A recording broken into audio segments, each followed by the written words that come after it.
এত সাজগোজ করে রেডি হয়ে ড্রেসটা কিন্তু আবারও চেঞ্জ করতে হয়েছিল বৃষ্টির কারণে।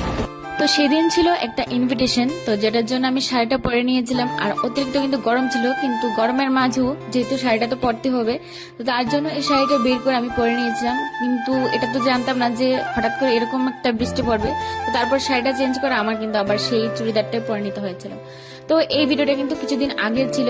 তো দেখো এখানে সকাল সকাল ঘুম থেকে উঠে আমি একটু বেরিয়ে পড়েছিলাম, টাউনে গিয়েছিলাম, আমরা দুজন একটু কাজ ছিল, তো সেটা সেরে আমরা একটু টিফিন খেতে বসেছিলাম, কারণ এসে আবার রান্না টানা করতে হবে, তার ফাঁকে দিয়ে টিফিনটা একদমই করা হবে না। তো চলে এসেছিলাম আমরা বাড়িতে। আর আসার পথে দেখো এই কুকুরটা রাস্তার মাঝখানে, ওটা শর্ট ছিল না, যতই হর্ন মারো না কেন ওটা সরবেই না। তো তারপর আমি এখানে একটু খিরা কেটে নিয়েছিলাম, তারপর ঘরটা একটু গুছিয়ে টুছিয়ে, আর বিকেলে বেলা ছাদে গিয়ে একটু জলটা কিন্তু দিয়ে দিয়েছিলাম, যেহেতু এতটা গরম পড়েছিল। তো সন্ধ্যা হতে না হতে কিন্তু প্রচন্ড একটা খিদে পেয়ে গিয়েছিল। তো কি বানাবো সেটার জন্য ঘরে ছিল পাস্তাটা, তো অনেকদিন পর আজকে পাস্তাটা বানাচ্ছি। তো সিম্পল ভাবে ওটা আর এক্সট্রা কিছু অ্যাড করিনি, তো পাস্তাটা বানিয়ে নিয়েছিলাম। তো দুজনে বসে খাচ্ছিলাম, আর এখানে আমি দেখছিলাম একটু টিভিটা।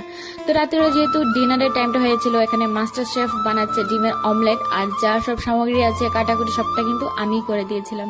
আর ও কিন্তু অমলেটটা খুবই ভালো করে বানাতে পারে। তো হয়ে গিয়েছিল রাত্রিবেলা, তো তখন আমি একটু খেয়ে নিয়েছিলাম হরলিক্স দিয়ে দুধ। আর এখানে আমি শুনছিলাম একটু গানটা, কারণ অনেক রাত্রেবেলা কিন্তু গানটা শুনতে ভালোই লাগে। তো আজকের জন্য এতটুকুই, দেখা হচ্ছে অন্য ভিডিওতে। Till then tata.